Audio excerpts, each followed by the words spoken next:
Donc, la première question que je voudrais poser, c'est la question à Tetiana. Pourquoi c'est important de faire venir les écrivains de français, les écrivains des pays francophones, mais aussi des étrangers en Ukraine? Tu sais, bon, tout d'abord, je voudrais saluer tout le monde, nos amis français et francophones qui ont eu ce courage que se déplacer jusqu'à Kharkiv, et aussi ceux qui sont présents au débat, mais aussi autres qui sont dans la salle. Je tiens à remercier aussi tous les gens qui sont venus, tout notre public qui est venu écouter un débat aussi compliqué parce qu'il est en français avec traduction. Donc merci à vous tous. Pour nous, Kharkiv, c'est une ville clé. C'est une ville qui est une des villes qui est symbole de la résistance ukrainienne.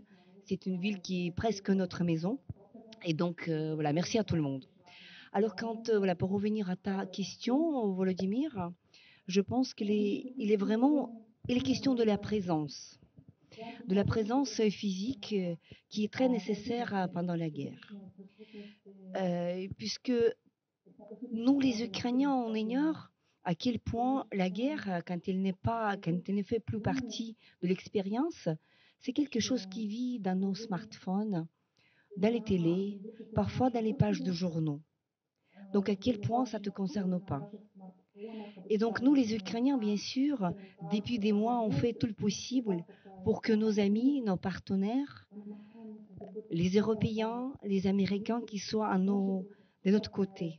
Et pour qu'ils soient de notre côté, il faut qu'ils soient présents, il faut qu'ils partagent en quelque sorte cette expérience. Je pense que dans la couverture de toute guerre, il y a deux défis majeurs. Donc le premier défi, c'est le défi d'être abstrait. C'est-à-dire que de voir n'importe quelle guerre, cette guerre ou autre, uniquement comme une chose géopolitique. C'est-à-dire quelque chose dont on parle dans les journaux, quelque chose qui existe quand on allume la télé et qui disparaît quand on n'en parle plus. Si on regarde, voilà, donc de ce côté abstrait, toute guerre est justement un rapport de force entre les puissances, qu'elles soient grandes et ou petites. Et après, on oublie, dans ce caractère abstrait, on oublie ce qui est le plus important. On oublie la vie humaine, on oublie que ce sont des gens réels qui sont tués tous les jours, ce sont les enfants réels qui meurent tous les jours, c'est un pays réel qui est bombardé tous les jours, etc., etc.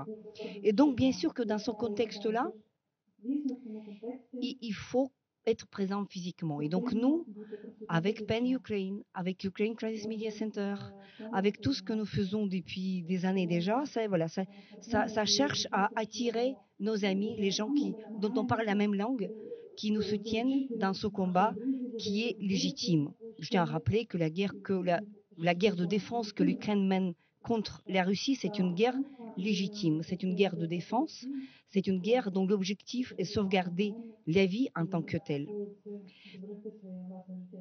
Mais il y a un autre défi dans toute guerre, et c'est le défi du concret.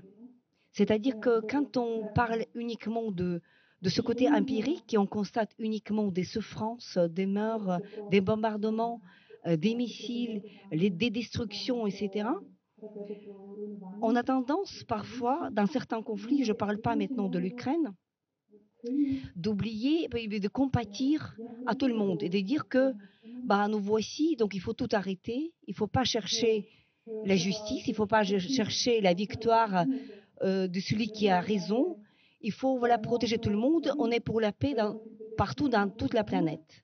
Ce sont des demandes qui ne sont pas réalisables et qui sont souvent hypocrites.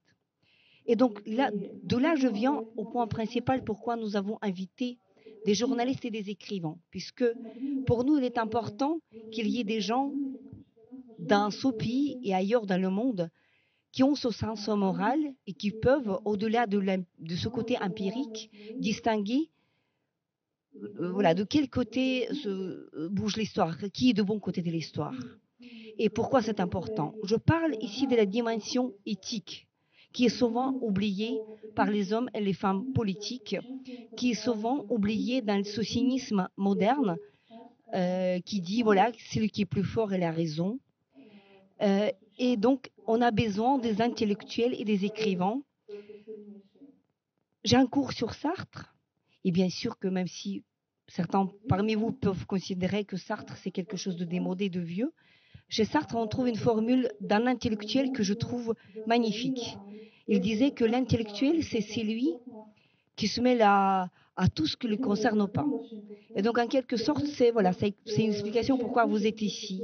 Vous n'êtes pas ukrainien, vous ne souffrez pas physiquement de ce qui se passe ici, mais voilà. Mais vous êtes ici pour nous soutenir, pour soutenir un peuple, voilà, qui peut-être d'un certain côté ne vous concerne pas, même si, bien sûr, dans la perspective plus large, je suis convaincue que la guerre qui a lieu aujourd'hui en Ukraine, elle concerne assez directement les Européens et directement aussi tous les habitants de la planète. Et donc, elle a commencé les événements qui vont changer le cours de l'histoire. Donc, voilà, en tant qu'écrivain, en tant qu'intellectuel, voilà, merci d'être là et voilà, de servir de cette boussole morale et éthique pour nous tous, pour le peuple ukrainien, dans sa lutte légitime contre l'agresseur. Merci, Tatiana. J'ai oublié de dire à nos interlocuteurs, c'est notre demande de la traductrice aussi de parler plus lentement pour qu'elle puisse traduire. Emmanuel, tu as été à Kherson avec nous. Maintenant, tu as visité Kharkiv. Tu as entendu des histoires sur les écrivains de Kharkiv, la Renaissance exécutée. Puis tu as vu Saltivka et tu as vu les destructions. À Kherson, on a aussi visité quelques villages autour de Kherson qui vraiment sont très blessés et parfois totalement détruits. Quelles sont les leçons que tu tires de ce visite? Alors, d'abord, je voudrais en fait rebondir sur ce que tu dis, Tatiana, parce que qui en fait me réconforte, comme des réactions de beaucoup de personnes qu'on a rencontrées m'ont réconforté, parce que on a toujours une inquiétude, c'est de faire une espèce de tourisme du malheur, d'aller voilà, passer 10 jours quelque part, assister même d'un peu loin à des choses terribles, et puis on rentre tranquillement chez soi, et on se sent, on peut parfois sentir que c'est pas très, très honorable. Et en réalité, d'abord ce reproche qu'on peut parfois se faire, personne, ni lors de ce séjour, ni lors d'un séjour précédent que j'ai fait en Ukraine, personne ne me l'a jamais fait, et on a l'impression de sa toute petite façon d'être un peu utile. Surtout, je dirais, il faut trouver la façon de l'être. Et moi, j'ai eu la chance, on l'a tous les trois, tous les 5, d'être avec vous. Alors, je dois dire d'abord mon admiration, à la fois mon amitié et mon admiration pour ce que vous faites, puisque vous êtes l'un et l'autre des intellectuels de haut niveau qui sont aussi des gens de médias qui font ce podcast, qui font inlassablement du journalisme, de l'information, et qui est aussi des gens de terrain. C'est-à-dire qu'on a eu ce privilège d'être avec vous dans ce minibus qui traverse l'Ukraine, qui va à la fois apporter des choses, des livres, des médicaments, des bandages, de tout, et aussi recueille des récits, au fond quelque chose qui est pratiquement de l'histoire orale, qui consiste aussi à documenter les crimes de guerre, tout ça. Donc c'est un travail de terrain que vous faites en sillonnant ce pays, et en même temps avec un travail de réflexion, de distance intellectuelle. Et au fond, ça serait déjà très bien d'aller dans un bureau pour vous interviewer. Mais ça n'a rien à voir avec le fait d'être pendant quelques jours avec vous dans ce minibus, d'être ensemble à l'hôtel, au restaurant, de rencontrer des gens. Là, quand on est dans un pays, on a besoin de portes d'entrée, et particulièrement dans un pays en guerre. Mais là, j'ai l'impression, pour tout vous dire, que vous êtes pour moi la meilleure porte d'entrée. Et donc, je veux vous dire ma gratitude là-dessus. Merci Emmanuel. Je voudrais adresser Olivier. Olivier, tu connais Kharkiv assez bien. Tu étais ici pendant le printemps 2022.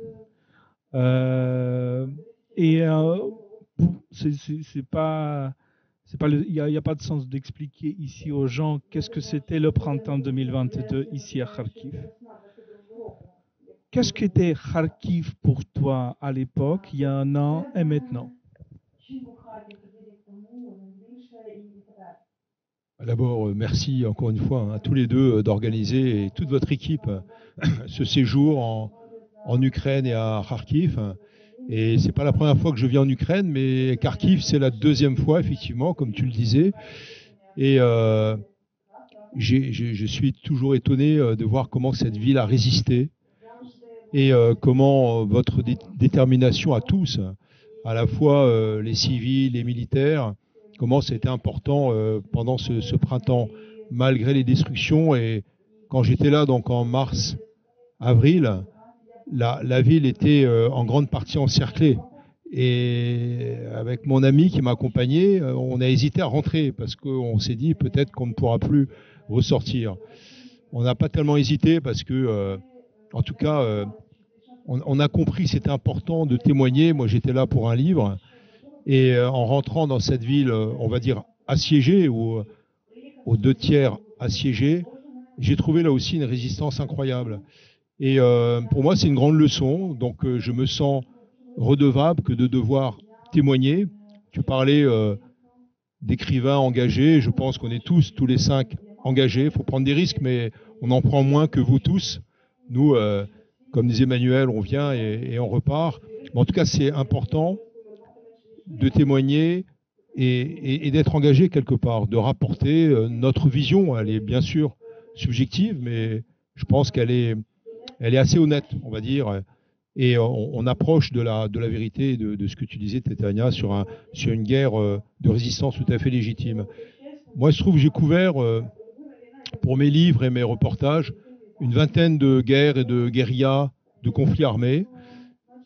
Et je vous assure, Syrie, Irak, l'Afrique, Moyen-Orient, Afghanistan, je ne veux pas comparer, mais j'ai rarement vu, d'abord, une telle détermination des forces militaires ukrainiennes, en l'occurrence, quelles qu'elles soient, armées, défense territoriale, les réservistes, etc.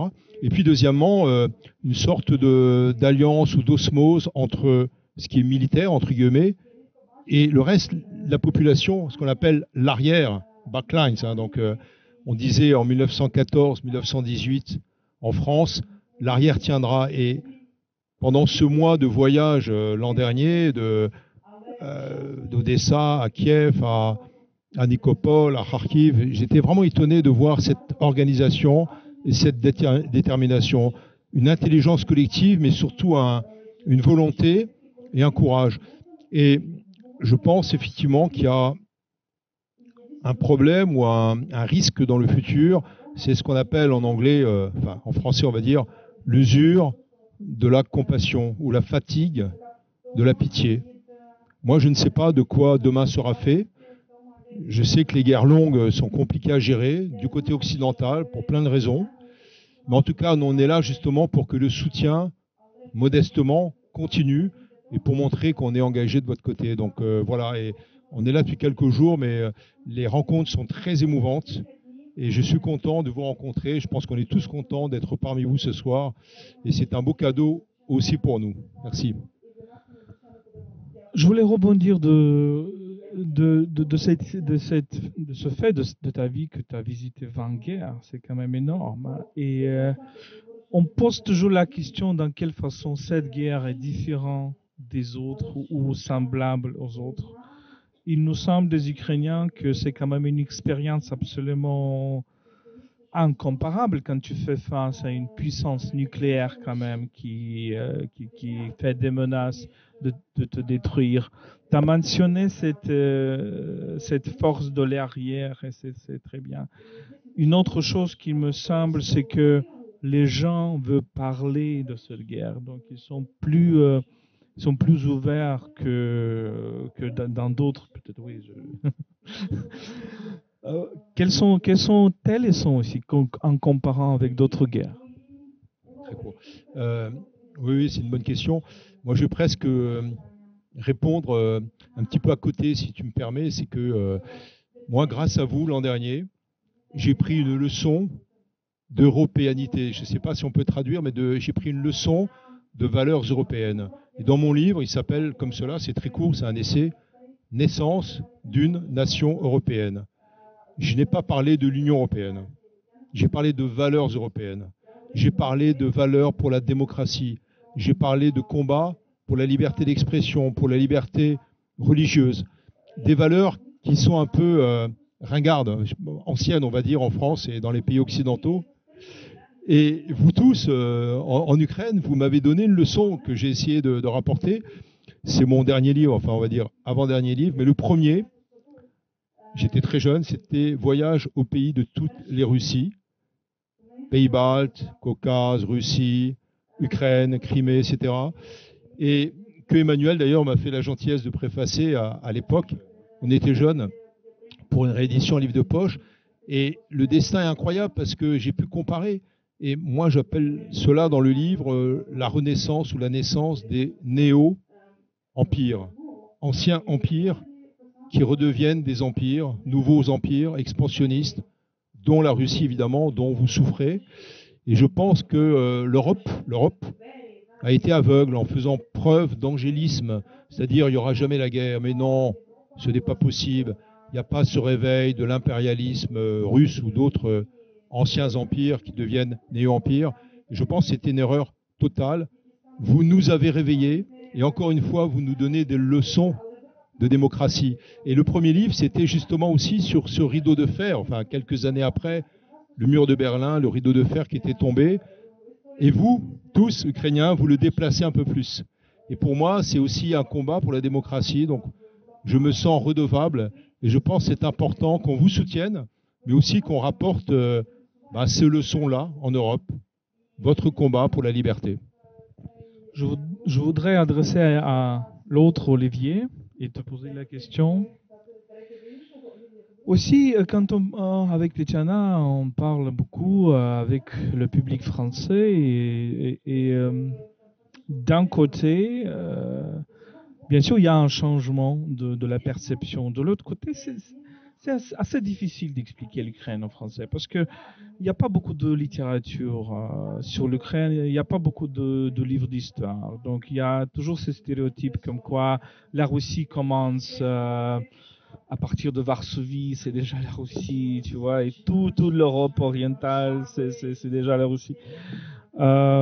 Tu vois quand même un changement dans les médias français, dans le public français, au niveau de compréhension, au niveau de solidarité, au niveau de l'empathie vers l'Ukraine. Oui. D'abord, bonsoir à tous. Avant tout, c'est un immense plaisir d'être ici. Moi, c'est la première fois que je viens à Kharkiv. Et donc, merci à vous pour tout ce que vous faites. Et merci à vous d'être ici. La guerre, ça fait apprendre la géographie. C'est-à-dire que je pense qu'on peut dire sans se tromper qu'avant le 24 février 2022, la majorité des Français avaient une connaissance de la situation en Ukraine ou de la géographie en Ukraine extrêmement faible.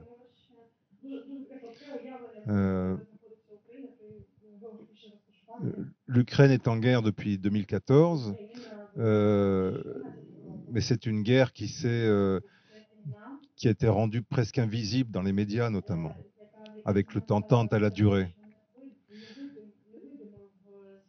Et la brutalité de l'agression russe le 24 février 2022 a, comme le disait Olivier, ça a secoué tout le monde, ça a réveillé tout le monde, l'opinion publique, les médias, les politiques, tout le monde tout d'un coup a regardé, s'est plongé dans les atlas pour découvrir l'Ukraine, pour découvrir que l'Ukraine et petit à petit, c'est un apprentissage. C'est un apprentissage, c'est-à-dire que petit à petit, les Français apprennent que l'Ukraine, c'est pas la Russie, apprennent sur la Crimée, apprennent tout ça, ce qui n'est pas simple parce qu'il y a des opinions différentes en France, malheureusement. Mais enfin, des gens qui ont des opinions qui reprennent le narratif du Kremlin. Mais ce qui est certain, c'est qu'il y a eu dans l'opinion française, en tout cas, un énorme engagement de soutien pour la cause ukrainienne. Et une des raisons pour laquelle moi je suis très content d'être ici, d'être à Kharkiv et de ce qu'on a pu voir à Kiev, parce que c'est que souvent mes amis, moi j'habite en Suède, donc je suis entre la France et la Suède, Europe du Nord, Europe du Sud, et après 1 an et demi depuis l'invasion, grande échelle, j'entends souvent des amis, comme ils savent que je suis ce qui se passe en Ukraine de près et que je m'y intéresse beaucoup. Les gens me demandent beaucoup, mais les Ukrainiens doivent être à bout, ne plus supporter ça, ne plus être fatigués. Ils vont baisser les bras. Ça va pas tenir. Et honnêtement, moi, je suis c'est la 4e fois que je suis en Ukraine maintenant, depuis l'année dernière. Et c'est des questions qui me font trembler, en fait. Parce que c'est des questions qui me font trembler parce que je peux pas me mettre à votre place, évidemment, vous qui vivez ici, à Kharkiv, avec les alertes aériennes, les bombardements. Et c'est pour ça que venir ici, vous rencontrer les gens qu'on a rencontrés à Kiev, et vous entendre, vous écouter simplement, vous écouter, pour pouvoir ensuite, nous, quand on nous pose la question, est-ce qu'ils vont tenir, dire oui, ils vont tenir. Rien que pour ça, c'est voilà. Merci, merci. Oui, je suis d'accord et je réponds toujours comme ça, mais à vrai dire, oui, c'est très difficile de tenir. Quand tu parles aux civils, quand tu parles aux militaires, et je pense que il faut pas aussi voir cette vision un peu utopique et fantastique, comme quoi les Ukrainiens sont faits d'acier, tu vois. Donc, nous sommes des gens, sont fragiles, les soldats sont tués, et voilà. Il faut comprendre ça aussi. Tetiana, tu expliques beaucoup des choses aux Français. Est-ce qu'il y a quelque chose que tu penses il y a encore à expliquer? Donc, Olivier a dit qu'il y a quand même un haussement de la compréhension des choses ukrainiennes en France et dans le monde francophone. Mais bien sûr, il y a toujours une distance, il y a toujours quelque chose qui est nécessaire à continuer à expliquer. Qu'est-ce que tu penses est le plus important maintenant d'expliquer aujourd'hui? Je pense qu'on a fait que les événements tragiques du 24 février ont fait une véritable révolution de la perception de l'Ukraine en France. En tout cas, ce que nous percevons comme il n'y a pas que moi, il y a bien sûr beaucoup d'autres francophones depuis qui répondent à des questions qui proviennent du média français. Nous, on sait qu'aujourd'hui, l'Ukraine, ce qui se passe en Ukraine, ça intéresse. Donc, voilà, il y a un énorme intérêt. Il y a déjà la compréhension qui n'était pas du tout il y a 10 ans encore que l'Ukraine, ce n'est pas uniquement Tchernobyl ou bien Shevchenko ou bien autres clichés qui existaient dans la presse et même pas format Normandie, les accords de Minsk aussi à l'époque. C'était ça qui était connu.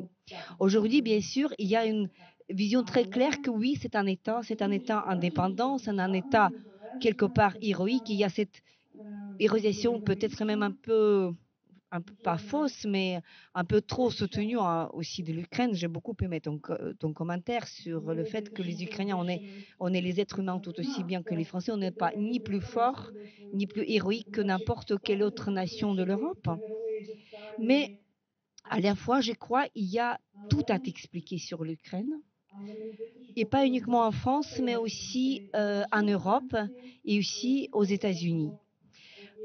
Nous, savons combien l'histoire de l'Ukraine, elle est méconnue en Europe, surtout avec des liens avec l'histoire européenne. Nous avons déjà quelques historiens brillants qui essaient de l'expliquer. Parmi les Ukrainiens, je nommerai Yaroslav Gritsak, Sergei Plokhy. Ce sont deux auteurs qui ont des publications en anglais qui ouvrent un peu la perspective sur l'histoire ukrainienne en anglais. Il nous faudrait bien sûr des histoires, des livres écrits en français, des traductions en français pour expliquer que l'Ukraine n'est pas apparue en 91, mais que c'est un pays qui, par certains moments, bien sûr, n'avait pas d'État, ça c'est vrai, mais qui existait tout de même avec une certaine identité dynamique dans le temps, avec la langue qui se formait, avec la spécificité, etc. Il y a des choses à expliquer. Il y a aussi le passé en excès qui était à expliquer. C'est un sujet que nous échangeons souvent avec toi, Volodymyr. Quand on parle de la littérature ukrainienne, ou par exemple de l'avant-garde ukrainienne, pendant des décennies, tous ces phénomènes étaient présentés comme phénomènes russes. J'évoque le cas qui est globalement connu de Kazimir Malevich, que tout le monde présentait pendant les décennies comme artiste russe. Depuis à peu près d'un an, aujourd'hui, il est présenté comme un artiste ukrainien. Kazimir Malevich n'était pas ukrainien, il était polonais, mais il est né à Kiev, et donc le présenter uniquement comme russe, ça relevait de cette annexion du passé qui était propre à l'Empire. Et nous, certains artistes nous ont fait un très beau cadeau, comme par exemple Sonia Delaunay, une Française, une artiste française que tout le monde connaît, qui est née à Odessa au début du à la fin du 19e siècle, cet auteur de simultanéisme français qui a reçu, si je ne me trompe pas, la Légion d'honneur en France, qui était vraiment une femme à succès incroyable, non seulement dans l'art, mais aussi dans l'industrie. Elle a fait un très bon cadeau à l'Ukraine en notant dans sa autobiographie que c'est justement les couleurs de cette Odessa de son enfance, elle avait 5 ans quand elle a quitté Odessa, qui l'ont inspiré, cette vision du monde avec beaucoup de couleurs. Elle a dit que je le dois à l'Ukraine. Voilà. Et donc c'était un très beau cadeau à nous. Mais il y a plusieurs autres qui n'ont pas fait ça, et on connaît beaucoup de talents de l'Ukraine qui sont encore à découvrir pour la France, mais aussi pas uniquement pour la France, mais pour l'Europe. Et donc y faire revenir cet héritage que nous avons, et puis le faire valoir en quelque sorte, ne pas le renier, relire l'histoire soviétique, qui était bien sûr l'histoire de drame, de crime du régime, mais qui était aussi l'époque où il y avait beaucoup de gens de talent qui existaient, donc il faut revoir tout ça.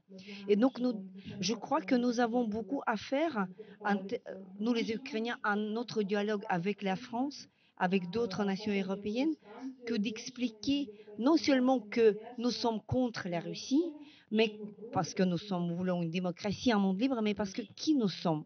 Je crois qu'il y a des choses à découvrir qui sont déjà là, et je pense que beaucoup d'institutions ukrainiennes actuelles comprennent qu'il faut le faire et que c'est urgent, et j'espère qu'avec quelques décennies, on pourra avoir un profil plus net, plus visible, et donc plus compréhensible pour les Français.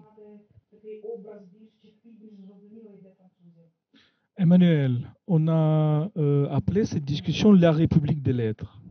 Pourquoi on a choisi ce titre? Parce que ça vient de l'époque des Lumières françaises. Et l'idée était que des écrivains peuvent être assemblés contre la tyrannie, contre l'oppression monarchique. Donc, bien sûr, il y avait aussi des questions religieuses, de la persécution religieuse au XVIIIe siècle. Mais le concept de la République est très important pour des Ukrainiens parce qu'on oppose la République, la Respublika, la chose commune, à l'idée de l'Empire. L'idée de l'Empire, l'idée de monarchie, l'idée de tyrannie. On a visité aujourd'hui les endroits très importants pour la littérature de Kharkiv. On a visité la maison Slova. on a parlé de Khvilovy, on a parlé de Les Courbas, on a parlé de Mykola Kulish et d'autres. Je sais que ces noms sont nouveaux pour vous peut-être. Mais de l'autre côté, quand même cette histoire qu'il y a la génération, et beaucoup de générations des écrivains ukrainiens qui ont été cette conscience anti-tyrannique, en quelque sorte aussi la République des lettres contre cette tyrannie stalinienne, a été exterminée par le stalinisme. Qu'est-ce que t'inspire cette histoire? De quoi tu penses? Écoute, d'abord, découvrir cette histoire a été ou est, parce que c'est au fond tout récent. C'est grâce à vous. C'est pour moi quelque chose de tout à fait bouleversant, sur quoi j'ai envie de lire, de m'informer. J'ai envie de connaître vraiment un par un ces gens, que ça soit pas juste une abstraction ou un chapitre d'histoire littéraire, des gens que j'ai envie de connaître en ayant vu aussi les lieux où ils ont vécu, les lieux où s'est déroulée leur histoire. Et maintenant, je voudrais ajouter quelque chose de personnel et qui est pas facile. C'est que je suis du côté de ma mère d'origine russe, d'une famille russe qui a quitté la Russie en 1917. Tout le monde a fait sa vie en France. Ma mère était une historienne spécialiste de l'Union soviétique et de la Russie. Alors, totalement éloignée du communisme, tout ça. Mais j'ai grandi dans la littérature russe, c'est le terreau dans lequel j'ai grandi. Ça m'a immensément marqué.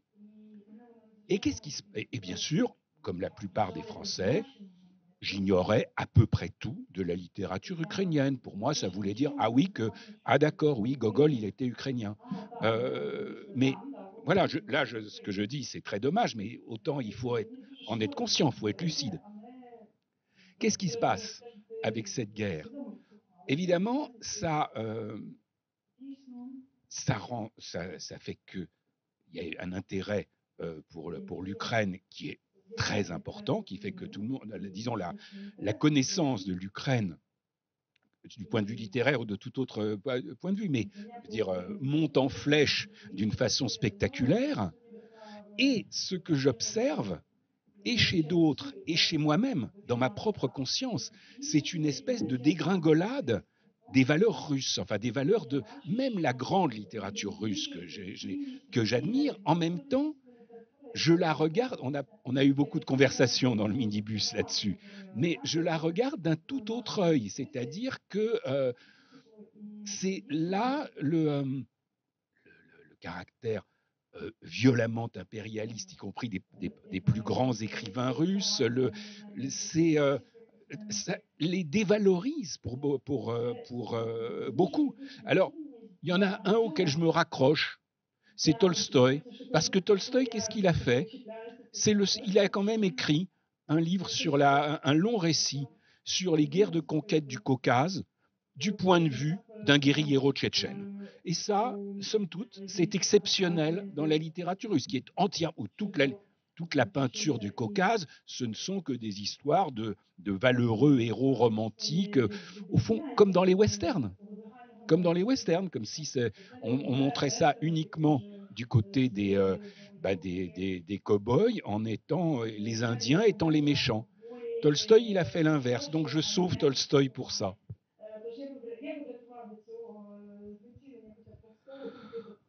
On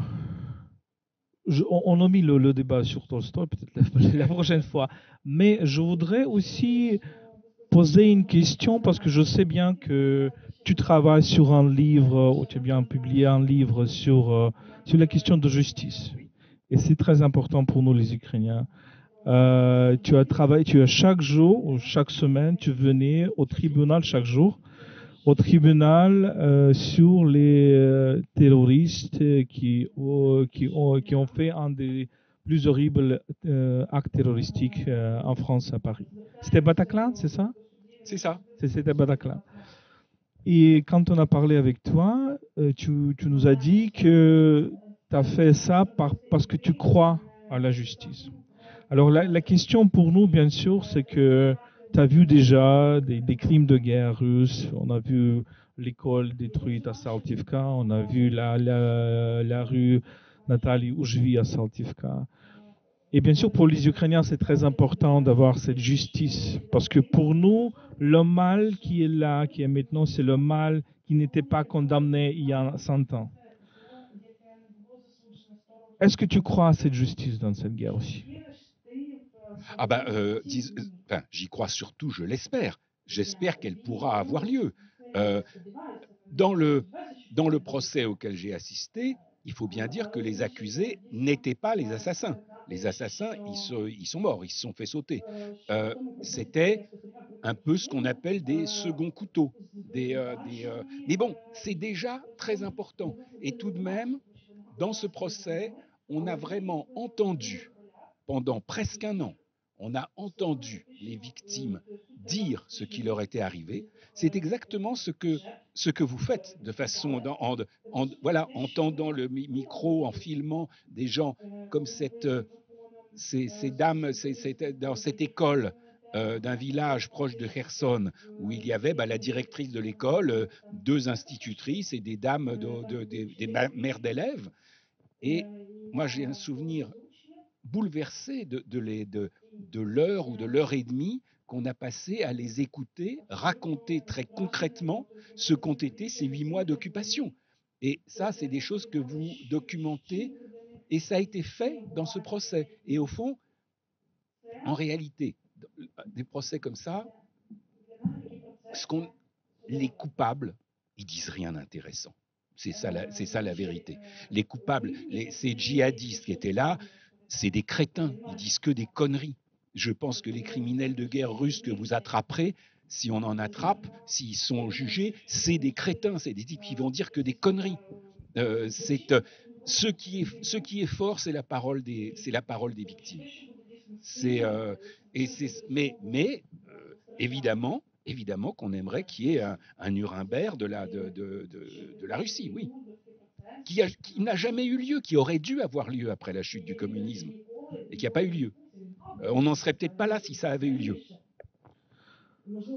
On peut évoquer le concept de banalité du mal de Hannah Arendt, mais peut-être c'est plus que banalité, c'est la stupidité du mal. Et là, c'est quand même une idée horrible, parce que ça veut dire que le mal est stupide, est très primitif, mais il sait tuer. Il tue les gens qui sont plus intelligents, qui sont plus spiritueux, qui sont plus courageux. Et pour nous, plus on est dans cette guerre, plus c'est le mal, c'est la douleur qu'on perd des gens vraiment qui sont irremplaçables. Je veux poser la question à Olivier, parce que déjà, tu as vu beaucoup de guerres. Et bien sûr, on peut avoir cette vision romantique que la guerre nous fait plus forts, etc. Mais je pense que la réalité est un peu différente. Il y a beaucoup de sociétés qui ont été plongées dans ce trauma de la guerre et n'ont pas réussi à en sortir.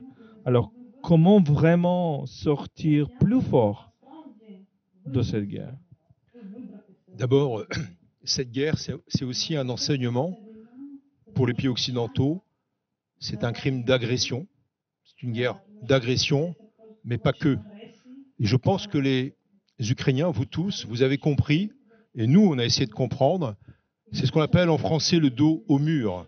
Donc on est dos au mur, on résiste, c'est normal. Mais en plus, vous avez compris que si la Russie allait gagner, ça serait une guerre d'éradication avec un S au pluriel. C'est-à-dire éradication de l'histoire, éradication de la culture ukrainienne, de la mémoire, de la langue bien sûr, etc. Et donc c'est une destruction d'un pays. Et pour rebondir justement sur le droit, moi je crois beaucoup au droit international, même si évidemment ce n'est pas reconnu par la Russie.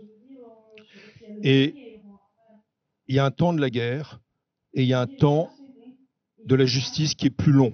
On le sait. D'ailleurs, quand il y a Nuremberg, pour juger le deuxième génocide du siècle, le génocide des Juifs et des Tziganes, en partie, le droit pardon, le droit a été inventé en partie à Lemberg, c'est-à-dire Lviv, avec 2 juristes, dont un qui s'appelait Lemkin. Mais le premier génocide du siècle, le génocide des Arméniens, n'a pas pu bénéficier, de toute façon, je pense que les conditions n'étaient pas là, d'un tribunal international. Il faut qu'il y ait un tribunal international ou un tribunal spécial des Nations Unies, peu importe la terminologie juridico-politique, pour les crimes de guerre, les crimes contre l'humanité commis en Ukraine, territoires occupés et non occupés. Et ça, je pense que c'est important pour tous les Ukrainiens, pour nous aussi, si on peut aider, parce que c'est presque le 3e temps, le temps littéraire, par des récits, par des essais, par des romans, peuvent aider aussi à faire en sorte qu'on n'oublie pas et qu'il y ait cette justice. Donc, après, sur la question du psychotrauma, c'est très important. C'est extrêmement important parce que ce sont des traumatismes qu'on ne voit pas, qui sont connus des militaires, connus des humanitaires, connus des reporters de guerre également. Et la population civile en Ukraine en souffre énormément. Je pense que s'il y a aussi une aide à apporter, elle est là. Elle est par rapport à l'aide humanitaire, l'aide psychologique, l'aide que peuvent apporter ce qu'on appelle les ONG. Et je crois que c'est important. Vous savez, moi, pour finir, quand je suis venu l'an dernier, pendant un mois, pour écrire ce tout petit livre, j'ai pris avec moi le livre d'un jeune écrivain qui s'appelle Romain Gary, très connu en France. Et Romain Gary, pendant la Deuxième Guerre mondiale, il avait 29 ans, il bombardait la journée, il était aviateur, il bombardait depuis l'Angleterre les zones nazies, donc les zones tenues par les Allemands, et la nuit, il écrivait. Ça a fait un très beau livre qui s'appelle Éducation européenne. Ça se passe en Pologne avec les résistants polonais anti-nazis, mais aussi un peu dans l'Ukraine d'aujourd'hui, en Galicie, un petit peu. Et il y a une très belle phrase parce que les résistants anti-nazis disent, dans le maquis de Pologne et de Galicie, on n'est pas des nationalistes, parce que le nationalisme, c'est la haine des autres. Nous sommes des patriotes. Pourquoi ? Parce que le patriotisme, c'est l'amour des autres. J'ai trouvé ça très beau. J'en ai beaucoup parlé dans le livre, et c'est une leçon aussi que j'ai appris avec vous. Et voilà, je crois que notre rôle, il est là aussi de faire la jonction, de parler aussi d'aide dans tous les sens du terme, mais de faire en sorte qu'on n'oublie pas. Et pour finir très rapidement, si on regarde les cost-benefits, l'analyse coût-avantage du point de vue russe, il y a beaucoup de pertes diplomatiques, économiques, pertes humaines aussi. Il y a peut-être un point où Poutine peut gagner des points. Et il faut faire très attention à ça, c'est le terrain diplomatique. C'est ce qu'on appelle le Sud global ou le reste du monde. Et c'est cette capacité, par le mensonge évidemment, à transformer les crimes d'agression en statut de victime. Nous sommes les agressés, nous, les membres du pouvoir russe. Il faut faire très attention à ça. Regardez les liens ou l'instrumentalisation par M. Poutine et M. Lavrov de la guerre, de ce qui se passe actuellement à Gaza, entre Israël et Gaza. Voilà, en train de s'adresser aux pays africains, pays asiatiques. Là-dessus aussi, notre rôle, c'est d'alerter par des livres, peut-être par des reportages aussi, parce que le temps long peut jouer pour Poutine. Et je crois que là encore, il faut témoigner, il faut être engagé, parce que sinon, la vérité ne pourra pas gagner.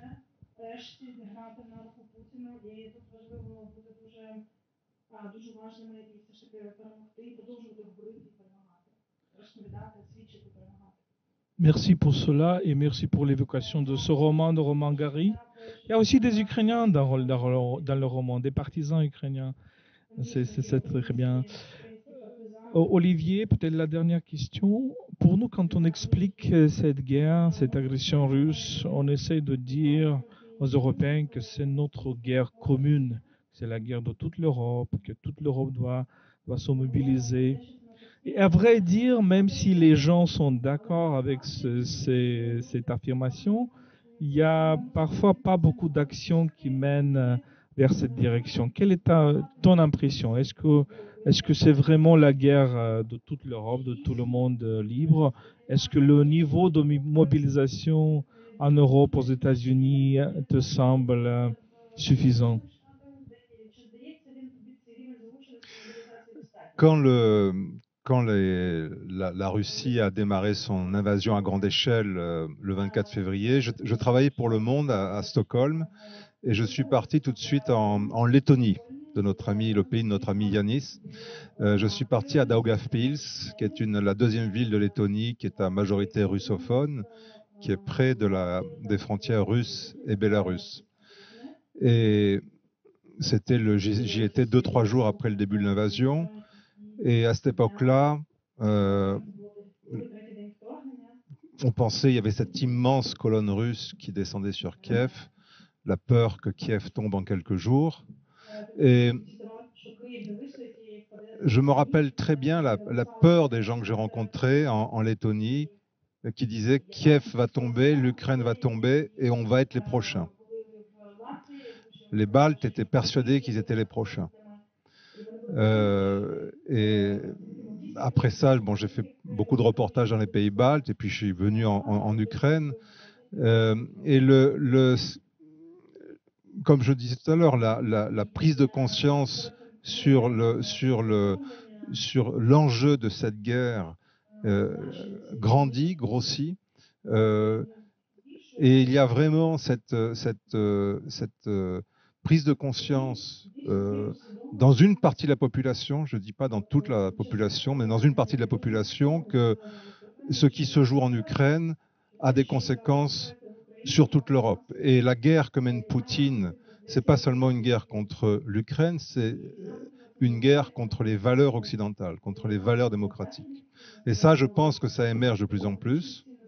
Il y a plus en plus de compréhension de cet enjeu qui est un enjeu de civilisation. C'est jamais gagné, c'est-à-dire qu'il y a toujours des gens, même en France, qui vont par contre nous servir le narratif de Moscou, tu le sais bien Tatiana. Et donc c'est un combat permanent tout simplement, on ne peut pas se permettre de lâcher la garde, jamais. La démocratie, moi je suis né en France, j'ai grandi en France et on pensait la démocratie comme étant un acquis éternel et là on a une extrême droite qui frappe aux portes du pouvoir en France, donc rien n'est jamais acquis. Vous défendez ça les armes à la main ou des livres à la main, mais ce qui est une évidence aussi, et pour rebondir sur les questions que tu posais à Emmanuel et Olivier sur la justice, je pense que la façon dont l'Ukraine, depuis le début, depuis février 2022, documente systématiquement le moindre bombardement, la moindre attaque comme crime de guerre, avec des policiers sur le terrain qui vont recueillir des preuves. Je suis une affaire actuellement d'un bombardement à Mykolaiv qui s'est passé en juillet 2022. J'ai rencontré les policiers, les gens du SBU, tout ça, les procureurs, et ce travail systématique qui est fait pour rassembler les preuves, tout simplement pour faire vivre l'état de droit. Et ça, pour moi, c'est essentiel avec ce qui se passe ici en Ukraine, c'est qu'en dépit du défi énorme d'être un pays sous agression, c'est que l'état de droit fonctionne. Je trouve ça admirable, personnellement. Emmanuel parlait du procès du Bataclan qu'il a couvert. J'ai couvert, moi, un procès en Norvège, qui était le procès d'Utøya, qui était le procès d'un terroriste norvégien d'extrême droite qui a tué 77 personnes, dont 69 personnes qu'il a tuées à bout portant comme ça. J'ai suivi tout ce procès qui a duré 2 mois et demi et qui était exemplaire. Exemplaire parce que la façon dont les Norvégiens, alors que le drame était énorme pour eux, à l'échelle du pays, le traumatisme était énorme, un traumatisme national, la façon dont ils ont d'abord laissé la parole, laissé une plateforme de parole aux terroristes, en disant, au nom de l'état de droit, il faut qu'on supporte d'entendre ça, de le laisser parler. Et ensuite, 77 victimes, tout au long du procès, chaque victime a eu le droit, j'allais dire, à son moment. C'est-à-dire, il y a eu le récit de chaque personne, pas seulement de dire comment elle était morte, mais qui elle était, quels étaient ses rêves. Et ça, je pense que ça a été un moment pour le peuple norvégien d'émotion et de réconciliation pour pouvoir affronter l'avenir. Et je pense que le travail que fait l'Ukraine actuellement depuis le début, qui est monumental, mais je pense que c'est une des clés pour l'avenir de votre pays aussi.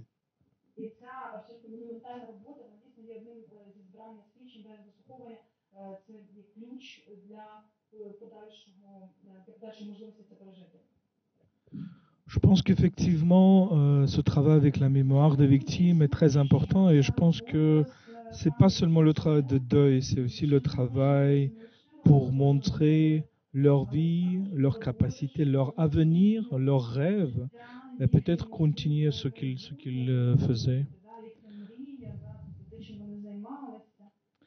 Je voulais adresser au public, si vous avez des questions, on peut commencer, mais avant cela, juste réfléchissez sur vos questions.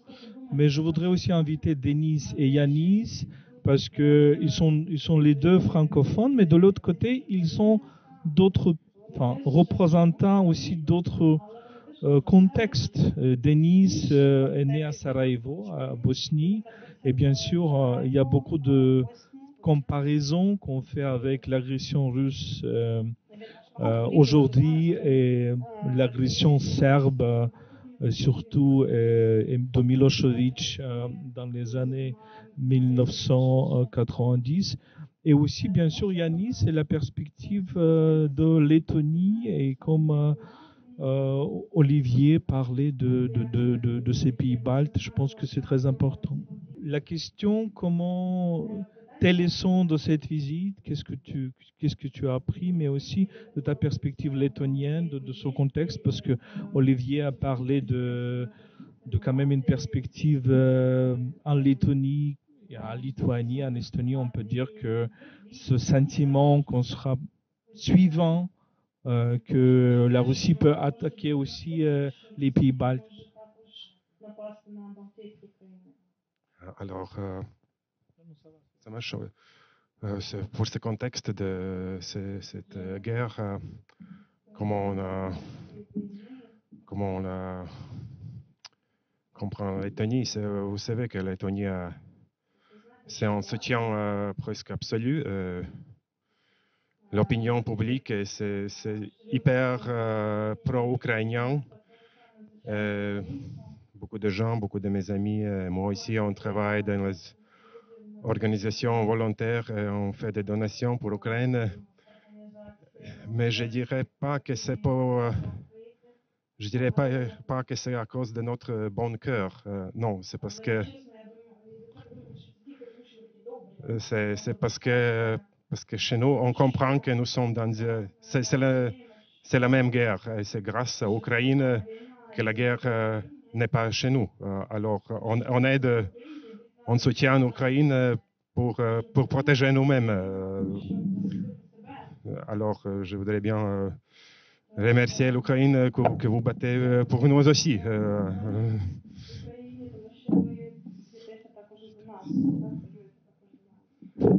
Mais qu'est-ce que j'ai appris de ce voyage?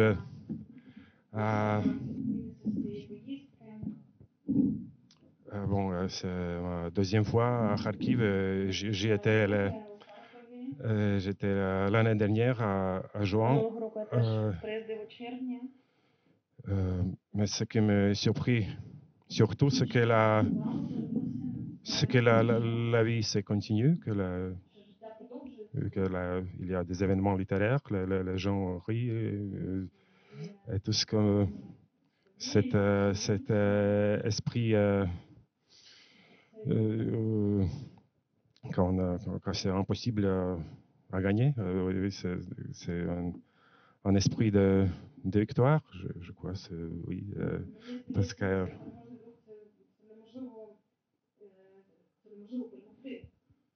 Merci Yanis. Et Denis, quels sont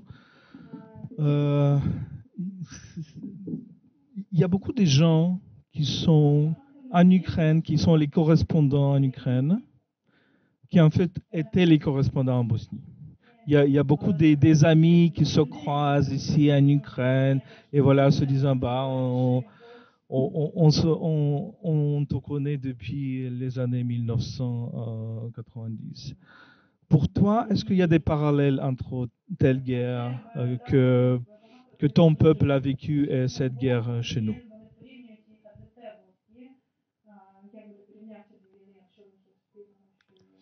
Oui, oui, effectivement, il y en a énormément.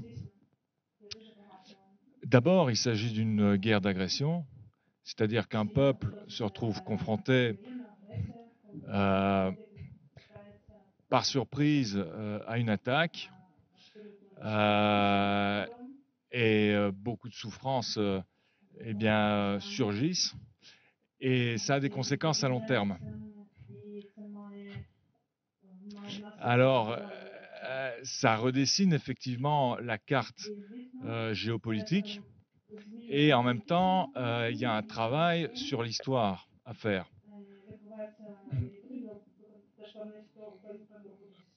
Parce que comme l'Ukraine, la Bosnie était une république socialiste, il y avait un système d'oppression en place et la guerre, malgré la violence, eh bien, nous permet de réfléchir. Pourquoi? Parce que la guerre fait sauter eh bien, tout le système ancien et laisse place en fait à quelque chose de neuf. Alors en Ukraine, vous appelez ça le nouveau neuf, the new normal, je l'ai appris ici, et je soutiens cette vision de l'avenir. C'est-à-dire ne pas se renfermer dans un schéma de destruction et de renaissance, mais tout simplement établir quelque chose de normal et qui ne correspond en aucun cas à ce qui a existé auparavant. Voilà. Il y a aussi le poids du droit international, les crimes de guerre. Comme vous le savez, en Bosnie-Herzégovine, après la guerre a été créé un tribunal international à La Haye et ceux qui ont perpétré des crimes de guerre ont été jugés. Alors, contrairement par contre à la Russie, il y a eu une résistance au sein même du pays que certains Bosniens considèrent comme agresseur, c'est-à-dire une grande partie des Serbes ont chassé du pouvoir, en fait, Milosevic, grâce à une révolution qui a eu lieu à la fin des années 90 et qui s'est exportée d'ailleurs. Le modèle s'est exporté. Donc voilà où se trouvent les similarités et, je dirais, la différence en ce moment. Voilà. Ça, c'est très important parce que c'est la question de la société russe. Est-ce qu'elle est capable de vraiment de chasser un tyran?